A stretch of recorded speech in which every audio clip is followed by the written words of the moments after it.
Figure it out. Hello, this is Adam Koralik from Figured Out Productions. The following video is a video of some kind, and I hope you enjoy it. Hey guys, it's Adam here, and today we're going to be talking about disk resurfacing. Disk resurfacing is the process by which you attempt to repair a CD-based game if it's having issues. Now, if you're like me and you've bought a bunch of used games over the years, I'm sure you've had problems with them at some point, whether it be cartridges or disk-based. Now, cartridges, not as big of a deal because you can clean the pins and like 95% of the time that's going to get the game working again. CDs though, not as easy. So there are actually methods out there to repair CD-based games as long as they're not like cracked or whatever, but most of them aren't very good. Like there's things like Disc Doctor or DVD Doctor. That was like the home remedy where you could buy this little machine for like 20 bucks or whatever. And you can always tell if a disc has been disc doctored because it would like leave this weird like rainbow spiral type of thing in there. And I think I saved like 1 or 2 discs ever doing that. Then there was the toothpaste method. That was a real thing. I'm sure guys my age remember that one too. If you would take toothpaste and put it over the crack of a disc, or a scratch I should say, and then you'd let it dry and wipe it off, sometimes it would fix it temporarily. I mean, very temporarily, because you know it's just toothpaste. But sometimes that would fill the crack and allow it to work, at least briefly. However, there's obviously a far superior method, which is known as disk resurfacing. And there's various versions of disk resurfacing machines. There's things that are like upwards to like $3,000 to $5,000. And then there's lower end, but still high end ones, like a $1,500 machine. Now these are of course prohibitively expensive, I would think, for the majority of us to ever really want, because you're just using them to repair games or at least make games look better. So really weird situation came up here. I was talking to the guy who runs GG Retro Gaming. Name is Stefan. Nice guy. Now, I had actually met him at SAC GamerCon in Sacramento last December. And he was talking to me about this, and he's like, hey man, I got this new disk resurfacing machine, and I'd love for you to come check it out, and if you have any broken games, come on out. And I'm like, well dude, I live in Chicago. He's like, well, I'll fly you out if you want to do it. And I was like, okay, so the point of this video is, first of all, let's all thank GG Retro Gaming for that, because that's awesome as hell. But yeah, what I'm gonna do is I have a nice this is a nice little booklet of disc-based games here. Now, every single one of these games are extreme cases. These are all games I've collected over the years where I've attempted to rip them, which we'll go into in a second, and they failed that test and therefore need repairs. Now, you might be thinking, rip them? Why would I need to rip them? So here's the thing that I do. When I buy a used game, any CD-based game, I mean every single one with the exception of Xbox One and Wii U. Because Xbox One you can rip to its console, and Wii U I simply have not found a way to rip. But every other CD-based console, when I get the disc, I will attempt to rip it to a computer. Now, I don't do this for any sort of piracy reasons. I do this because if a computer can read every single sector of data on the disk, that means the disk is flawless. The difference is if you just put a game into a console and try to boot it, it might work, but there might still be damage on the disk you haven't gotten to just in the boot sequence. So therefore, I try to do the extreme and rip the entire thing, which means there are some, discs that I have found that are flawed. Now, I started doing this like 10, 12 years ago, and when I started doing that, I found games I'd owned for years that suffered from that problem. So over time, I had actually found people who had disk resurfacing machines, and I was able to save a bunch of them. Now, disk resurfacing machines are not magic. They're just a science, but there's only so much they can do. So I would find that on average, maybe like 50% of the discs I would put into a disk resurfacing machine would actually get saved, but that's an extreme case. In most instances, you would want to use a disk resurfacing machine if you have a disk that works, but it's very scratched and your console or whatever is having trouble reading it to an extent, or it just takes a long time to read it. Resurfacing it can clean it up and make that whole process easier and make it less stressful on the console. However, it can be, able to save completely broken games. So that's what I want to see if we can do. But again, that's an extreme situation. So like I said, we got a whole booklet here, but we're gonna take them out to Sacramento. So let's go. We're at the airport. Oh my God, it's so exciting. Look at that. There's planes, the plane bus, the plane. We're taking off. We're in the skies. It's so magical. Yay. Aviation, okay, clouds, oh, it's so exciting, so exciting. Okay, yeah, sorry everybody. So obviously, yeah, I flew out to Sacramento for this. Yes, this is a real thing. I actually did this. I mean, if you guys know anything about me, I fly a lot, so it's not that big of a deal to me, but it is fundamentally funny to think that you essentially are flying out just to get a couple of discs repaired, right? But hey, that's, that was the weirdness of the situation. So once again, I want to thank Stefan over at GG Retro Gaming for doing that, because that's very cool of him. So Yeah, so when I got there, a little bit of a misconception, misunderstanding on my part. GG Retro Gaming isn't actually a store in person, like a conventional retro game store. It's essentially, what he's going for is the retro game store online type of experience. So I was in, like you can see it here, I was in the equivalency of his store, but that's not a store you go into and actually buy things. It's more like a tiny little warehouse where he operates out of. So when I was in there, of course, that's where the disc resurfacing machine was, as well as his entire inventory. Now, Stefan was cool enough I worked out a deal with him. So if you want to check out his website, there's a link in the description to it. I got him to get you guys a 15% off coupon. So if you use that, again, that coupon will be in the description as well. You get 15% off of anything on his website, including the disc resurfacing feature, which is basically what we're talking about here. Now, disc resurfacing, I guess the way he's going to do it is a minimum of 5 discs per order, although you can do more, and you can eventually do bulk orders. You can contact him about that if you're interested. But yeah, it basically, the reason for a minimum of 5 is just the amount of money that it would cost to ship a disc would theoretically not be worth it unless you're doing a bunch at the same time. So keep that in mind. And given my general rule of like 50% of the time it's going to work and 50% of the time it's not going to, it's a pretty good rule of thumb to send like a bunch of discs all at once. But yeah, so as you can see, the disc resurfacing machine is not like some, big piece of magic, it's just a box, and this is one of those like $1,500 models.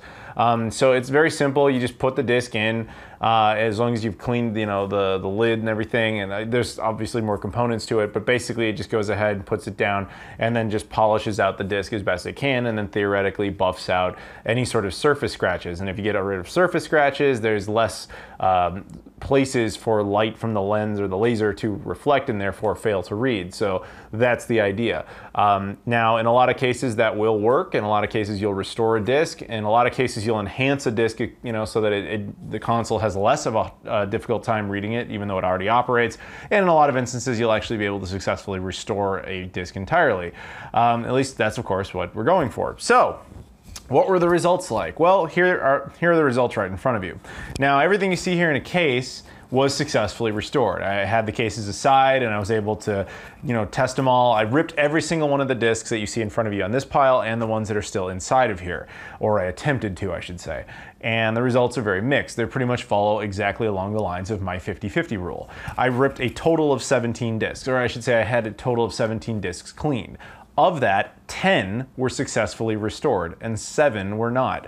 The results are a little strange, and it's, in a sense, I'm not going to say disappointing because I'm very pleased with the number of successful restorations, but I'm a little disappointed in the specific titles that were able to be restored, but that just has to do with just bad luck. But so here's the ones that actually did work out. Now, funny enough, this one I don't know what happened to the case. This is, for some reason, I have an extra disc-only copy of Championship Manager 0102 for the original Xbox. Now, this was a PAL exclusive. I think, if memory serves, I have this vague memory of buying one of the Championship Manager games over there, and the wrong disc was inside the case. But then the disc itself, I remember, because I tried this right before I went on all this, this disc could not be recognized by the Xbox at all. And not because it was a European disc, I had it on a modded Xbox, but the disc could not be recognized as even acknowledged as a game, much less be successfully ripped. So after the cleaning process, this one was probably the biggest shocker, because not only did it recognize it as an Xbox disc, it ripped it perfectly and like immediately, like no issues whatsoever, which is even more surprising because there's like cracks in the disc, like in the middle, like actual cracks, not scratches, cracks. Yet 100% this disc ripped successfully. I don't know. So that's the only part of me that goes, maybe there is magic in that little box. But either way, that one worked. So I do actually have this game already. It was more like I was just throwing in some discs just to see what the results would be. So colored me surprised that this one worked. One of the ones I was very happy to get working was this. This is an Amiga CD32 game called Arcade Pool. I picked this up in the UK. Annoyingly, it would not rip. I don't know why. I wasn't really expecting that to be the case because it didn't look bad. But after that, now it does. Everything's hunky-dory with this particular game, so happy about that. This one, very pleasant surprise in a stupid way. I picked this up in Ireland a few years ago. This is a PAL PS2 exclusive called Virtua Pro Football. Only cared about it because Sega made it. But yeah, I picked it up in Ireland for like nothing. But I've never really seen it since. I'm not at all claiming it's an uncommon game. I'm sure anybody in Europe could find this game very easily, but I had never seen it since. So I had picked it up, I wanted it to work, it wouldn't, but after this, it now totally does, so that's great. And the other thing is, I should have mentioned before, if I didn't, the thing with this resurfacing machine, or resurfacing machines in general, is there's certain formats they do and do not like. Blu-ray is really meant not to be used with this. So PlayStation 3 games, unfortunately, you can't do.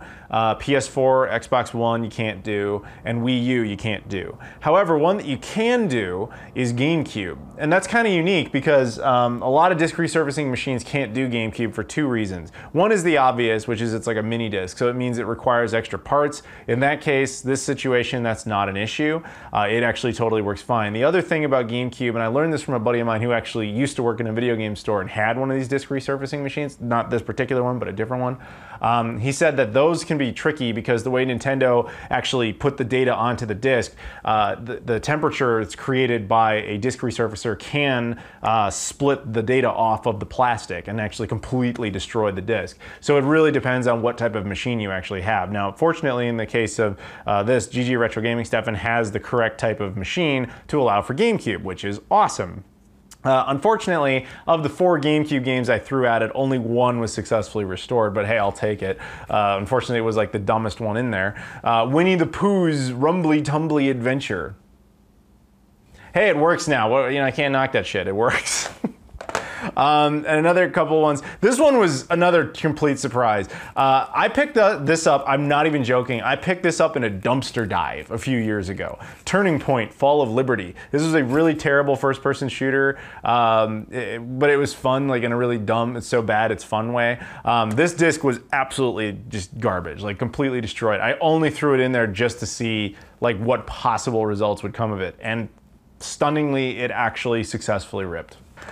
Same thing with Karaoke Revolution. I don't remember where this particular copy came from, but I remember it was the exact same situation where the disc was just completely destroyed. Yet now it totally works. Awesome. Then a couple others, very similar situation. NHL 2K2, this one totally works now for Dreamcast. And this one was probably one of the best looking ones. Check this out. Jurassic Park Operation Genesis for PlayStation 2. Take a look at this disc. This disc was completely screwed up. Like, it looked really bad. And of course, obviously, like I said, it couldn't rip, you know, it had its issues, but we put it through the resurfacer and then out came the result. I mean, like, this was so bad and versus so good that I actually wanted to show you the before and after of it because it really was quite impressive. And yeah, now the results are that the game totally works and it rips successfully. So, and it's a kind of an uncommon game, you know, I mean, more so the Xbox version, but still an uncommon game even on PlayStation 2. So to have that like fully restored is very nice. Then a couple of others in the same vein. Onimusha, totally good now. As well as Medal of Honor Rising Sun. If memory serves me, this one actually had a lot of imprints from this case on it. Like it had been in there for so long that there was like a printing on the disc, but we were able to clean that off as well, and now it totally works just fine. So there you go. So I managed to save 10 discs. Unfortunately, some of the ones I really wanted to get saved that weren't just like junk ones that I was curious about couldn't be saved, at least not yet. I'm hoping to try this again later. Godzilla Unleashed, that disc is just so screwed. The one that's the most depressing is probably this. My buddy Fox sent me a copy of, I think it was Real Bout Fatal Fury Special for the PC Engine CD. The disc looks immaculate, and it gets to 99% and always fails. And it still does that. Unfortunately, the cleaning didn't do anything to stop that. I had a couple other GameCube games, some kids' GameCube games, kind of like Winnie the Pooh. Those were annoying because each one of them got to 98 and 99% and failed. Then there's a One Piece game for the GameCube. That one only got to like 10% and then failed. This one's really stupid. Now that's what I call games for the Amiga CD32. The disc wasn't bad to begin with. Now it's immaculate. It consists of 28 megabytes of data, which is nothing. You would think it could rip right through that, and it almost does. It gets to 99% and fails. Still does even after the cleaning. I don't know why. You know, sometimes you just can't save them. I don't know. This one pisses me off though. This is a Neo Geo CD game. I want to say like Samurai Showdown or something like that. This one, I don't know what to make of it because it just won't read like at all. The computer acknowledges that there is a disc and it sees that it's a CD-ROM based disc and that it has multiple tracks to it, but when you try to rip it, it's like it doesn't even give a shit. It's just like, it just never even starts to try. And I've tried on multiple devices and nothing will initiate the ripping sequence. It just kind of tentatively just says it's working like forever. So disk resurfacing unfortunately didn't fix these, but like I said, man, the odds are like kind of 50-50. That's always been my experience with this stuff, is like half the time it works and half the time it doesn't. And this is yet another example of that pretty much playing out exactly perfectly. So there you go. So I want to once again thank Stefan for that. I mean, I know it was weird. Like, he brought me out there basically just to check this out, which was cool of him to do. He also hooked me up with this shirt, which is also nice of him to do. But yeah, again, if you guys are interested, check out the website. You get your disc resurface, pick up some games, use the 15% off coupon, get yourself some stuff. Thank you again to Stefan at GG Retro Games. Thank you guys very much for watching, and I'll see you all later.